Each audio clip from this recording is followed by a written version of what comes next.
Então, se você crer, abra a sua Bíblia no livro dos Juízes, capítulo de número 6, o verso de número 8, Juízes, capítulo 6, obrigado, o verso 8. Enquanto você está localizando, quero externar a Deus a minha gratidão. Estar no altar ministrando é sempre uma honra. Não é honra para a igreja me ouvir, é honra para mim ministrar para a igreja, né? Então, para mim é sempre uma honra, uma alegria, em especial estar aqui na Devec Vila dos Teles. Eu venho há bastante tempo, né? Quando itinerante vim bastante, desde a época do pastor Armando, depois o pastor Família, né? E agora o pastor Anderson, né? Já tive o privilégio de vir algumas vezes, então é sempre uma alegria estar com os irmãos. Louva a Deus. Juízes 6:8, louva a Deus pela vida do pastor Anderson, tá? Pastor Anderson, homem de Deus, todo o corpo pastoral aqui, e nós estamos ali fazendo obra de Deus no Recreio, de modo que o dia que você for lá, né, para dar um passeio lá pelo Barra Shopping, né, ou ir na praia, se você puder passar no culto lá, ou de segunda ou de domingo, eu te prometo que o café é por minha conta. Café é por minha conta. No primeiro culto a irmã falou, eu vou mesmo, hein? Eu falei, pode ir, tá? Final do culto me procura, o café é por minha conta, porque afinal de contas lá no Recreio, aqui em Vila dos Teles ou qualquer outro lugar, se for a Devec, nós somos isso aí, tá? Então é muito bom estar com os irmãos aqui nessa noite. Eu vim acompanhado do obreiro lá da igreja, o diácono Ebert, que é um homem de Deus. Vamos à leitura do texto, Juízes, capítulo de número 6, o verso 8. Quem já encontrou, diga, eu amo Jesus. E enviou o Senhor um profeta,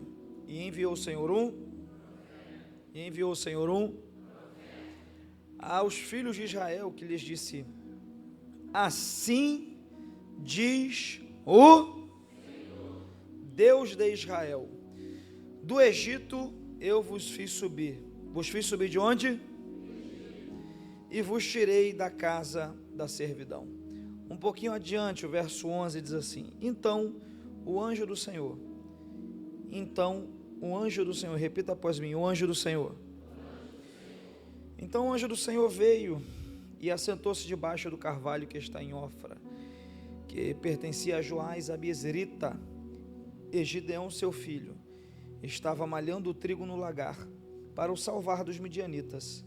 Então o anjo do Senhor, então quem? Lhe apareceu e lhe disse, o Senhor é contigo, varão valoroso. Você pode ler no 3, esse verso 12? 1, 2, 3.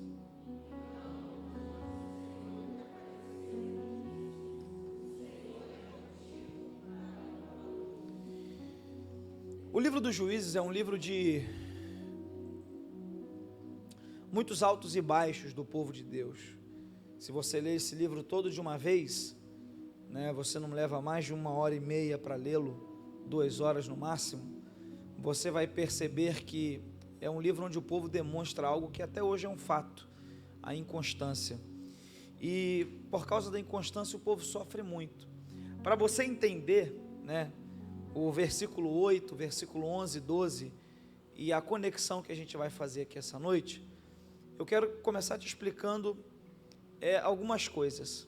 A primeira é que quase via de regra, quando a gente abre no livro dos Juízes, em especial no capítulo 6, a gente acaba se detendo e olhando e percebendo um personagem que é muito pregado, que é Gideão. Gideão é um personagem do qual a gente já ouviu muitas mensagens, muitas pregações, há muito que se falam sobre Gideão, o fato da vitória que Deus deu a Gideão, quando estava ele e os 300, o episódio que foi marcante, com apenas 300 homens, ele conseguiu vencer mais de 100 mil homens, com armas diferentes, um cântaro, uma buzina, uma tocha, e Gideão é muito marcante por isso, e quase que via de regra, quando a gente vê alguém lendo esse texto de Juízes 6 em diante, o capítulo 7 também, é para falar sobre Gideão, sobre como Gideão venceu a guerra, sobre a estratégia que Deus deu a ele, sobre o chamado de Gideão, mas nessa noite eu quero me deter com você sobre outros dois personagens que também aparecem nessa história e que são menos falados, são pouco falados, que é o profeta que aparece no verso de número 8 e o anjo do Senhor que aparece no versículo de número 11. E eu quero refletir com você sobre esses dois personagens que aparecem aqui, o profeta e o anjo. Para você entender como a história dos três, Gideão, o profeta e o anjo, se intercala e elas se misturam, eu preciso voltar alguns capítulos. Se você tiver com a Bíblia aberta, se não tiver, nunca feche uma Bíblia quando alguém estiver pregando, é bom você consultar o que é falado. O capítulo 6, o verso de número 1, mostra para nós o contexto que se dá essa história. Olha o que diz: porém, os filhos de Israel fizeram o que era mal aos olhos do Senhor, e o Senhor os deu na mão dos midianitas por 7 anos. Quantos anos? E prevalecendo a mão dos midianitas sobre Israel, os filhos de Israel fizeram para si, por causa dos midianitas, as covas que estão nos montes e as cavernas e as fortificações. Porque sucedia que, semeando Israel, os midianitas e os amalequitas e também os da montanha do Oriente, contra eles subiam, e punham-se contra eles em campo e destruíam os frutos da terra até chegarem a Gaza, e não deixavam mantimento nenhum em Israel. Verso 6 conclui: assim Israel empobreceu, muito pela presença dos midianitas. Então os filhos de Israel clamaram ao Senhor. O que a Bíblia está mostrando para nós aqui é que o povo pecou, o povo fez o que era mal aos olhos do Senhor, e como fruto da desobediência, o inimigo se levantou contra eles. Eles se afastaram de Deus, e quanto mais longe você está de Deus, mais perto você está do inimigo. A verdade é que quanto mais perto você está de Deus, mais longe você está do inimigo. Mas quanto mais longe você está de Deus, mais perto você está do inimigo. Como eles se afastaram de Deus, Deus permitiu que os midianitas viessem contra eles, os afligissem, os atacassem, de modo que eles começaram a empobrecer muito, a sofrer muito na mão dos midianitas. E eles perceberam que sem Deus não dava, e ano após ano os midianitas iam empobrecendo, fazendo Israel empobrecer. Essa é a sentença do verso 6. Isso é algo que, quando eu li, me chamou muita atenção. O fato de estar declarado que a presença dos midianitas empobrecia Israel. E eu quero que você guarde uma coisa: a presença do inimigo empobrece uma pessoa. Tem pessoas que, quando estão presentes na nossa vida, também nos empobrecem, mas a presença de Deus nos enriquece. E aí a Bíblia diz que Israel ia empobrecendo, eles perceberam que sem Deus não dava, e eles resolveram aplicar uma receita antiga, que era buscar e clamar ao Senhor, e orar a Deus, e buscar ao Senhor.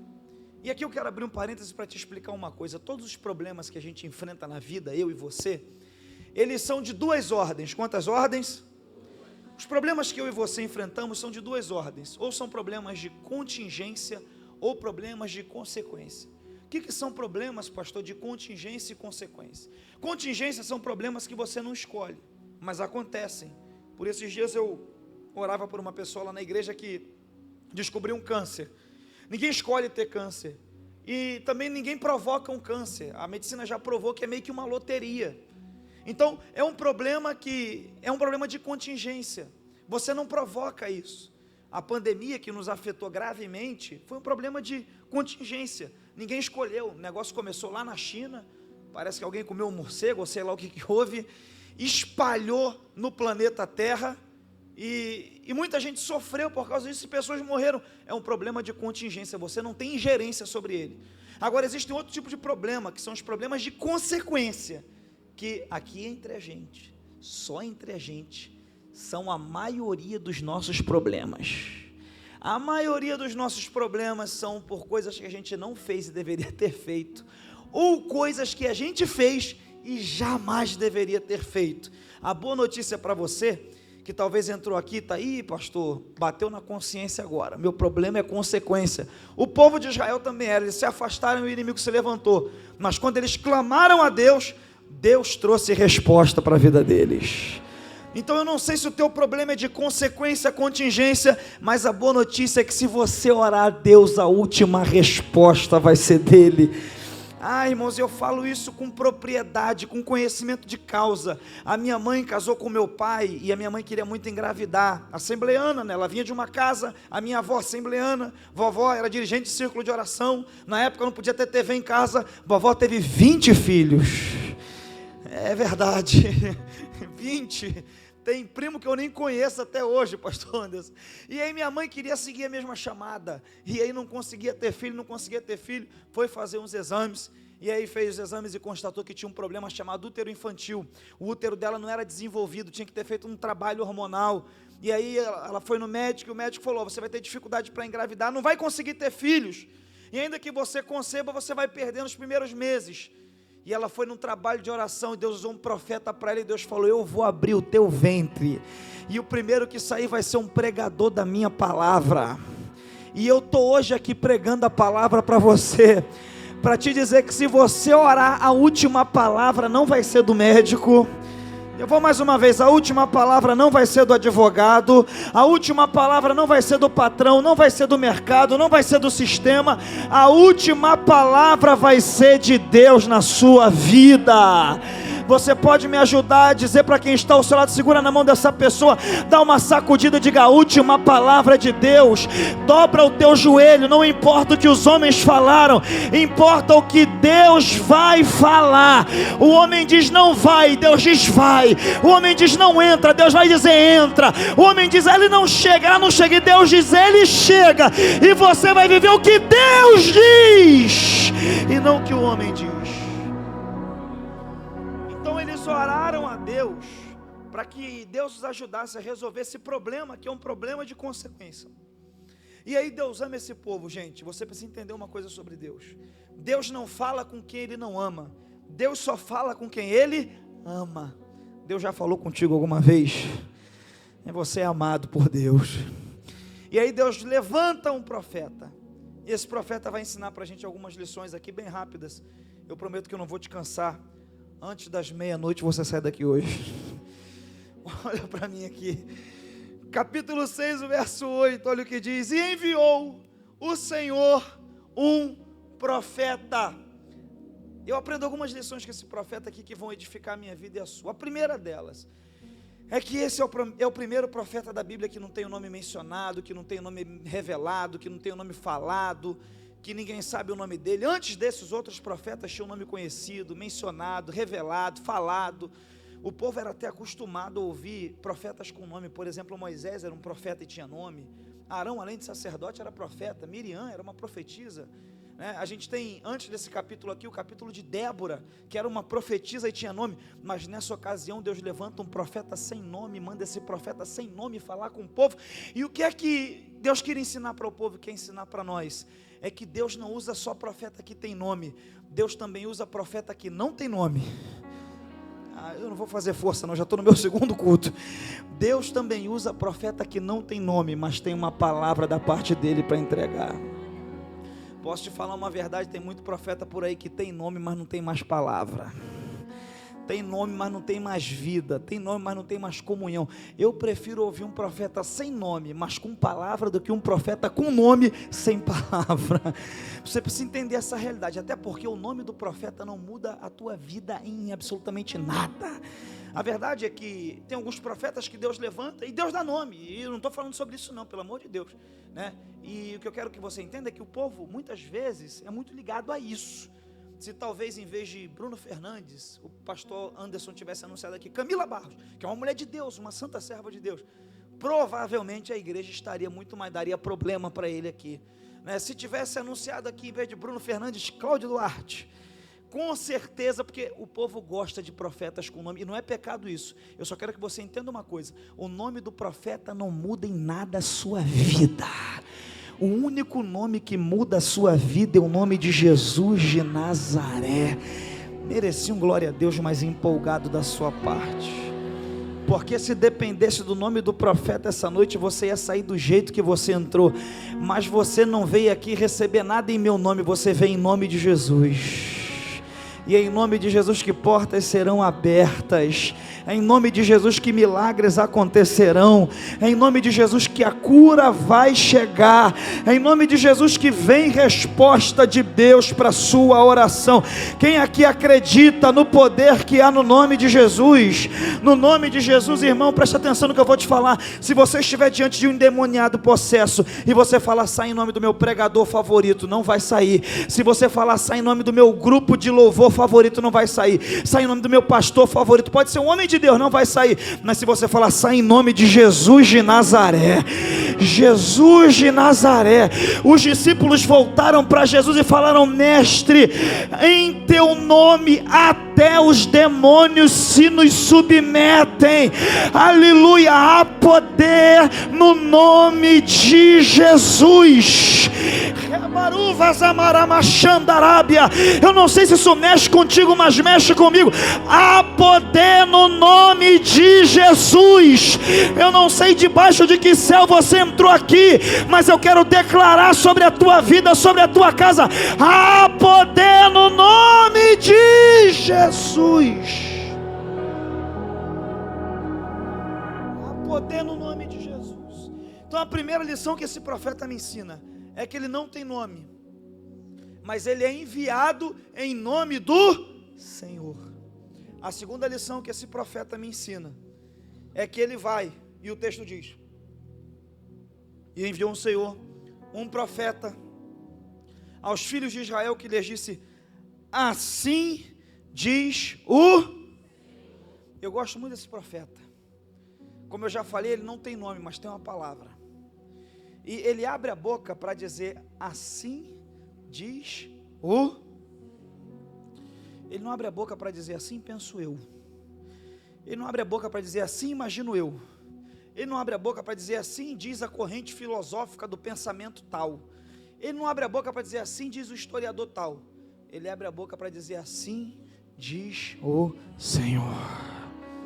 Ah, irmão, posso falar uma coisa? Aquilo que eu penso pode não mudar a tua vida, mas aquilo que a palavra do Senhor diz muda tudo. Ah, aleluia, eu sinto uma graça quando eu digo isso. Como purificará o jovem o seu caminho, observando conforme a palavra de Deus. Lâmpada para os meus pés e a tua palavra, e luz para o meu caminho. Isaías 48, seca-se a erva, caem as folhas, mas a palavra de Deus permanece para sempre. Jeremias 1,9, Deus dá uma visão a Jeremias e pergunta: o que é que você está vendo? Ele diz: eu vejo uma vara de amendoeira. E Deus diz: viste bem, porque eu velo sobre a minha palavra, para fazê-la a cumprir. Jesus estava entrando em uma cidade chamada Cafarnaum, e um centurião se apresenta e diz assim: Jesus, eu tenho um criado que está enfermo, que está doente. E aí Jesus diz: onde é a sua casa, que eu vou lá e vou curar o seu criado? E o centurião diz: não, Jesus, o senhor não precisa ir lá em casa não. Daqui mesmo da porta da cidade, o senhor diz só uma palavra, que lá em casa o meu criado vai sarar. Enquanto eu prego a palavra aqui na tua casa, o criado está sarando. Não sei se você está entendendo, eu vou mais uma vez. Enquanto eu prego aqui na tua casa, o milagre está acontecendo. Aleluia, glória a Deus. Aleluia, o poder da palavra de Deus. Jesus estava orando pelos discípulos e falou assim: Pai, santifica-os na verdade, a tua palavra é a verdade. Passarão os céus e a terra, mas as minhas palavras não hão de passar. Hebreus capítulo 4, verso 12 diz assim: porque a palavra de Deus é viva e eficaz, e mais penetrante do que espada de dois gumes, porque vai até a divisão da alma e do espírito, das juntas e medulas, e é apta para discernir os pensamentos e intenções do coração. Aonde o bisturi do médico não vai, a palavra de Deus vai. Aonde o divã do psicólogo não vai, a palavra de Deus vai. Aquilo que o remédio tarja preta não pode fazer, a palavra de Deus faz. Deixa eu ver quantos aqui amam a palavra de Deus. Deixa eu te dar uma boa notícia: você está na igreja da palavra. Aleluia. Irmão, você precisa entender isso. A gente lê livros, e a gente, quando lê um livro, fica um pouquinho mais inteligentinho. Eu tinha 20 e poucos anos, quando 22 ou 23, eu resolvi fazer um mapa da minha burrice. Eu estava fazendo o curso de Direito, e aí eu comecei a descobrir muita literatura que eu não conhecia. Eu falei: vou fazer um mapa da minha burrice, aquilo que eu não sei eu preciso saber, para eu entender o que é esse país, como é que é, porque eu sou assim. Aí eu peguei um monte de livro, e aí eu fui ouvindo alguns professores, e muitos deles me falaram que era importante para você entender o consciente coletivo da nação brasileira, popular, você lê livros, principalmente de literatura, como Macunaíma, Memórias Póstumas de Brás Cubas. E aí eu fui tacando de ler esses livros. Eu lembro que quando eu terminei de ler Memórias Póstumas de Brás Cubas, estava na minha lista dos livros do Machado de Assis. Eu li tanta palavra diferente, porque eu peguei uma uma versão, muita palavra diferente, e eu fui colocando aquilo no meu vocabulário, e aí quando eu terminei de ler aquele livro, eu pensei, poxa, eu acho que eu estou um pouquinho mais inteligentinho, porque quando você lê um livro assim, o seu cabedal cultural aumenta, você cresce, expande intelectualmente, você fica um pouquinho mais espertinho em algumas coisas para entender e discernir. Agora, quando você se debruça sobre esse livro, não é uma palavra ou outra que você vai aprender a falar. Quando você se debruça sobre esse livro, ele muda a tua vida de dentro para fora. Escondi a tua palavra no meu coração. Quando você lê esse livro, a tua alma é alimentada, a tua vida é alimentada, você é transformado. Irmãos, eu sou a terceira geração de crente assembleando na minha casa. Na minha família não tinha pastores antes de mim, as mulheres que eram crentes e dirigentes de círculo de oração. Então eu aprendi a andar na igreja de um banco para o outro, e vovó dirigiu um trabalho de libertação, e eu tive a experiência de desde garoto ver uma pessoa falando em língua num canto, outra pessoa interpretando no outro canto. Eu vi muita manifestação de dom espiritual, né? Eu vi milagres acontecendo. Eu lembro que uma vez eu vi uma criança entrando toda torta num trabalho de oração. Daqui a pouco uma das irmãs da mesa começou a cantar em língua, pegou a criança no colo, a criança foi desentortando toda enquanto ela cantava em línguas. Então eu vi coisa que mexeu comigo e até hoje eu guardo na minha memória, e eu percebi, irmão, que o mover de Deus é algo maravilhoso, é algo esplendoroso, é algo que alegra o nosso coração, mas nada nos fortalece mais do que a palavra de Deus. Eu não sei se você está entendendo isso, mas se você estiver firmado em profecia de homem, em emoção de louvor, você vai ser crente hoje e não vai ser amanhã. Mas se você se firmar na palavra de Deus, não assim diz o Senhor, da palavra de Deus, vai vir vento, vai vir luta, vai vir fofoca, vai vir levante, vai vir promoção, vai vir deserto, vai vir bênção, e você vai permanecer o mesmo nele, porque é o poder da palavra de Deus.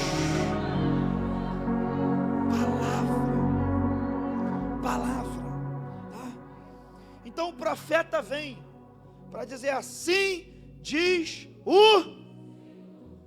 E qual é o conteúdo da palavra do profeta? Ele diz aqui, assim diz o Senhor, do Egito eu vos fiz subir. Eu vou te fazer uma pergunta e você é inteligente. Quem era o inimigo do presente do povo? Eram os midianitas. Quem eram? Me ajuda aí, quem eram? Os midianitas. Aí Deus usa o profeta para dizer assim, ó, lembrem que foi do Egito que eu arranquei vocês.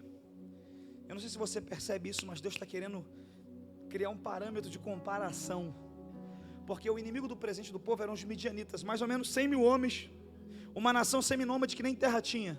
Olha aqui para mim, os midianitas. Aí Deus usa o profeta para dizer assim, ó, vocês estão com medo dos midianitas? Lembrem que foi do Egito que eu arranquei vocês. Eu vim aqui como profeta de Deus essa noite para te dizer que você está com medo de midianitas do presente, porque esqueceu das vitórias que Deus já te deu diante dos egípcios do passado. Eu vim aqui falar para você essa noite, lembra e faz igual Jeremias, quero trazer à memória só aquilo que me dá esperança. Quantas vezes a gente está com medo de um midianita do presente, de um desafio do presente, de uma luta que apareceu no presente, de uma dificuldade do presente, porque a gente esquece as portas que Deus já abriu no nosso passado, porque a gente esquece os escapes que Ele já nos deu. E eu vim dizer para alguém essa noite, você está com medo de quê? Você não era nem para estar vivo, olha os livramentos que Deus já te deu.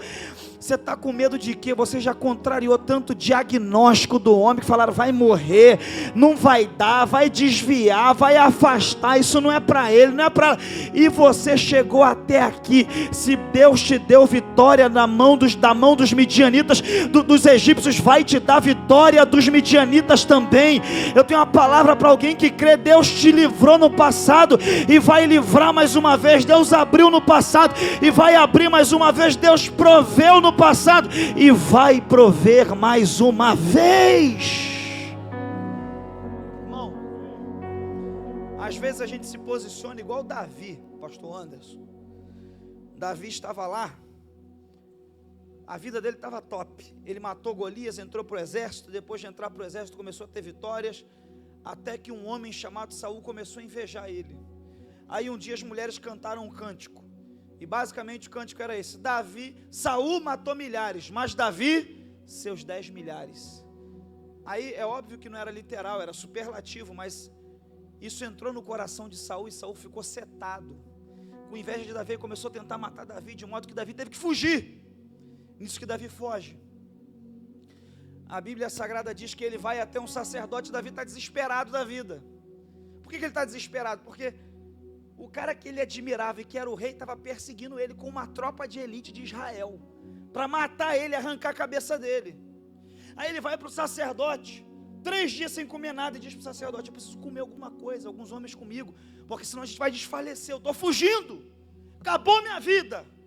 Aí eu gosto do sacerdote, porque o sacerdote vai dar para Davi 2 alimentos. Quantos alimentos? O primeiro alimento é o alimento para o corpo de Davi, ele vai dar o pão da preposição.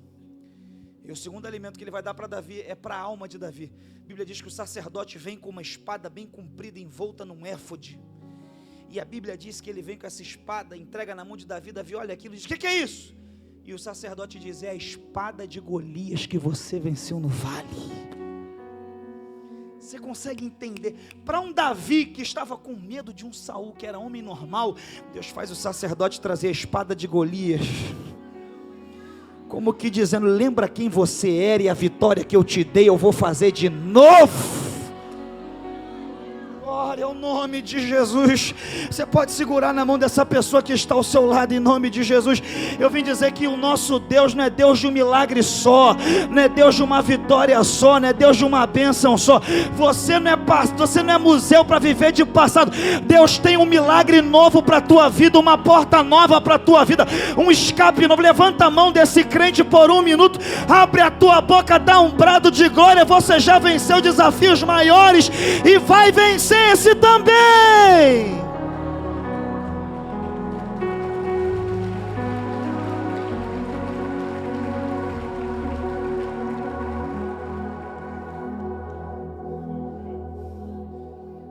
Eu não sei o que você está enfrentando de desafio hoje, mas eu sei que o mesmo Deus que te trouxe até aqui vai continuar te conduzindo e te dando vitória.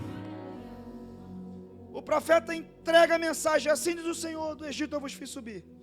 E mais uma coisa que chama a atenção nesse profeta: agora não é o que ele faz, é o que ele não faz.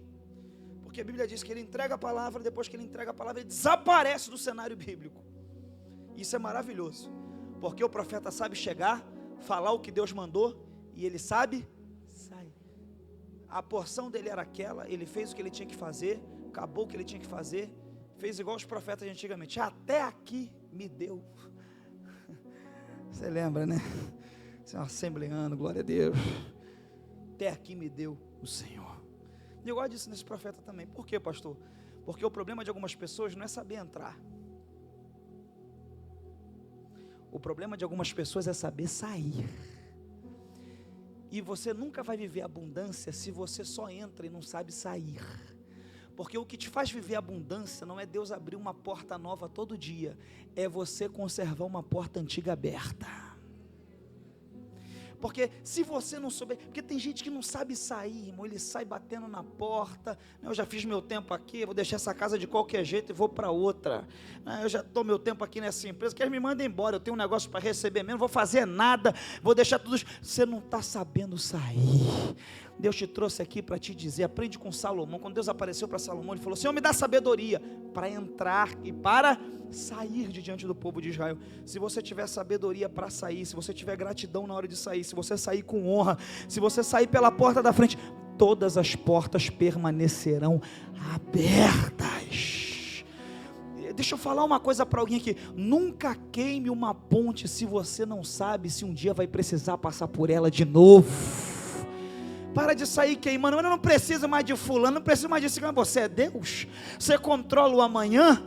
Cuidado, hein, porque pode ser que Deus quebre esse teu, não sei se alguém vai dar glória com isso, mas pode ser que Deus quebre esse teu orgulho, fazendo você depender de gente que você quis humilhar na saída. Deus te trouxe aqui para dizer: aprenda a entrar e aprenda o teu momento de sair, porque é isso que vai te fazer viver abundância. O profeta entra, entrega e sai. Acabou. Aí depois que ele sai, entra o nosso segundo personagem, e eu vou ficar nele, não vou nem chegar em Gideão não, que é o anjo do Senhor. Repita após mim: o anjo do Senhor. Esse é o segundo personagem, que me ensina algumas lições, mas antes eu preciso te dar uma explicação sobre ele. Esse anjo do Senhor aqui não é um anjo qualquer, guarda isso. Esse anjo do Senhor é uma manifestação teofânica. A Bíblia é um livro sobre Jesus. Repita comigo: a Bíblia é um livro sobre Jesus. O que eu e você precisamos é só saber ler do jeito certo, tendo Jesus como a lupa da Bíblia. Então, a Bíblia é um livro sobre Jesus. No Novo Testamento é Jesus o tempo todo, revelado, e no Antigo Testamento é Jesus velado, são as sombras. E Jesus aparece no Antigo Testamento de três formas: através de tipologias, né, o cordeiro, lá de Gênesis 22:7, por exemplo. Isaac sai do altar, na hora que Abraão vai sacrificar Isaac, Deus fala para ele: não faz isso, porque agora eu sei que você me teme. Aí Abraão tira Isaac do altar e mata um cordeiro no lugar do seu filho, que Deus proveu. Aí lá no Novo Testamento, João Batista olha para Jesus e diz: eis aí o Cordeiro de Deus que tira o pecado do mundo. Então Jesus aparece através de tipologias, Jesus aparece através de profecias. Isaías 53, quem deu crédito à nossa pregação e a quem se manifestou o braço do Senhor. Isaías 53 é uma profecia declarada, é um retrato de Jesus. E Jesus aparece também no Antigo Testamento em manifestações teofânicas. O que é isso? São manifestações de Jesus antes da encarnação, no útero de Maria. Jesus é muito anterior a Maria, e muitas vezes ele se manifesta no Antigo Testamento, e a gente vê essa expressão, o anjo do Senhor. Mais à frente, é muito evidente isso, no capítulo 13 de Juízes em diante, é o anúncio do nascimento de Sansão. Presta atenção aqui em mim. Quando a Bíblia diz que a mulher de Sansão, Manoá, estava trabalhando no campo, e a Bíblia diz que ela trabalhava, e aí veio um anjo do Senhor para ela e falou: você é estéril, mas você vai conceber e você vai gerar um homem que vai ser o libertador de Israel. Aí a mulher fica impactada com aquilo, volta correndo para casa e diz para o marido dela: Manoá, é o seguinte, apareceu um homem lá no campo, grande, forte, diferente. Aí Manoá olha: como assim estava você e um homem sozinho no campo?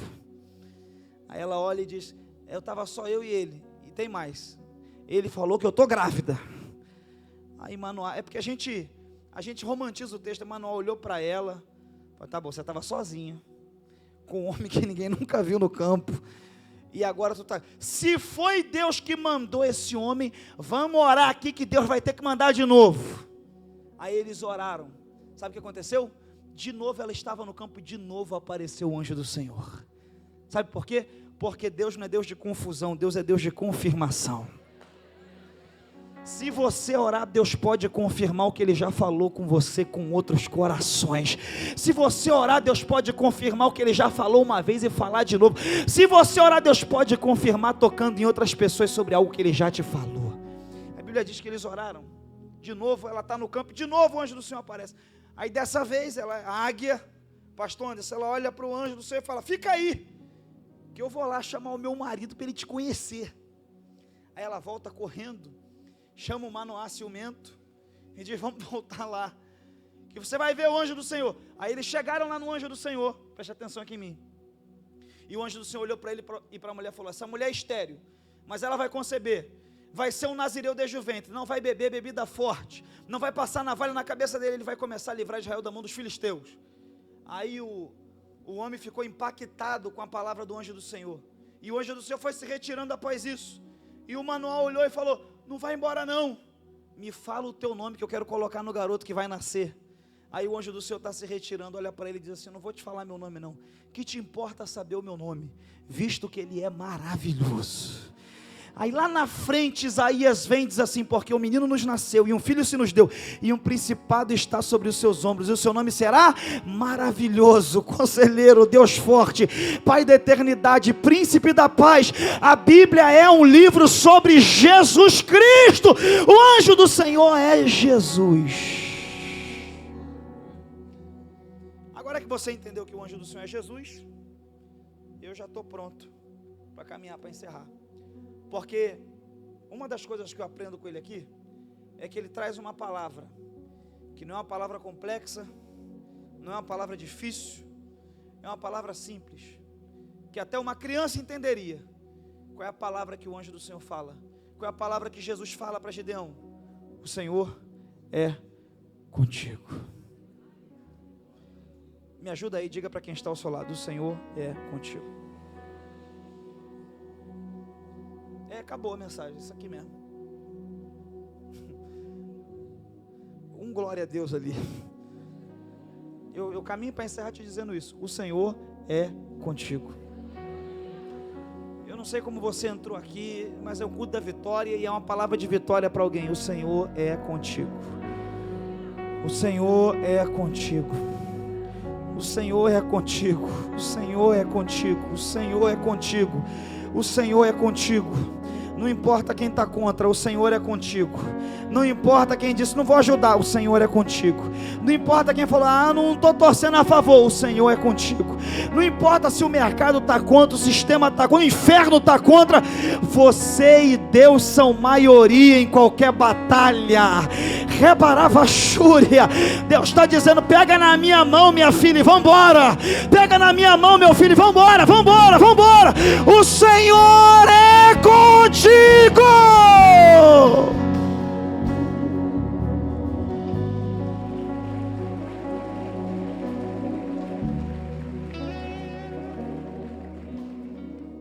Tem um texto da Bíblia que evidencia isso muito bem, e é um texto muito conhecido, até esse argumento é muito conhecido, que é o Salmo 23, que diz: o Senhor é meu pastor, vírgula. Eu sempre tive uma crise com esse texto, porque como eu te falei, eu venho de uma família cristã, e eu vi vovó era uma mulher de Deus, mas vovó teve 20 filhos, irmãos. Se criar 2 é difícil, hein? Imagina 20. E aí eu vi vovó passando muita dificuldade, e eu vi tias minhas passando necessidade, a Vera, de depender de cesta básica, senão não tinha o que comer. Aí quando eu fui crescendo, eu li esse texto e falei: o Senhor é meu pastor, nada me falta. E eu vi tanta coisa faltar lá em casa. Faltou chinelo. Você já usou uma havaiana de um jeito, outra havaiana de outro? Faltou tanta coisa. Você já misturou sabonete assim, para ver se aquele napolitano de sabonete?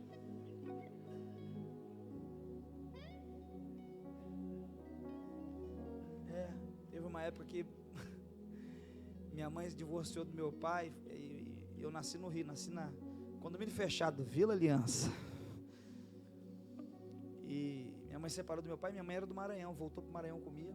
A gente passou muita necessidade, e minha mãe morava na frente de um aviário, que o dono do aviário era crente. Aí ele dava pescoço e pé pra gente, e toma ali pescoço e pé.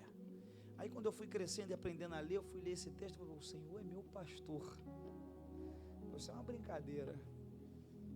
Será que é só na nossa vez que deu ruim?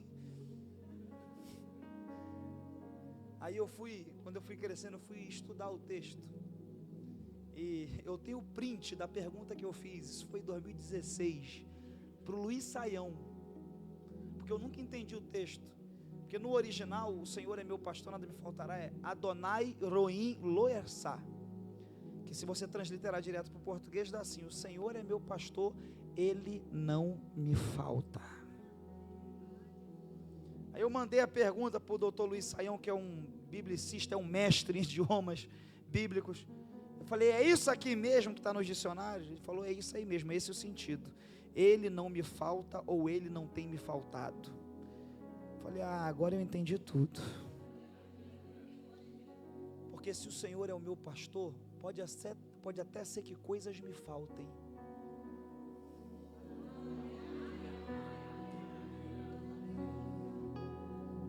Eu vou te falar uma coisa: vai ter fases na vida que coisas vão te faltar, mas o Senhor não vai te faltar.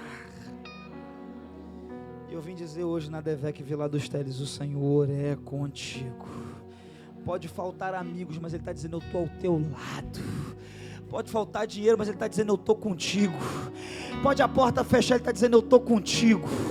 O pastor abriu aqui dizendo: a gente adora a Deus na bênção e na luta, e isso é o inverso também. Deus está conosco na luta, no dia da provação.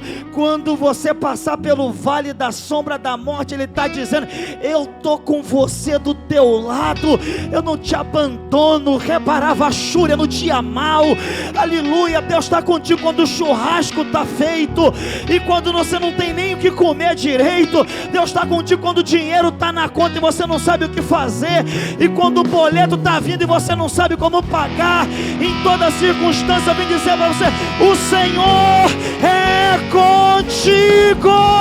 Quem crê fica de pé dando glória.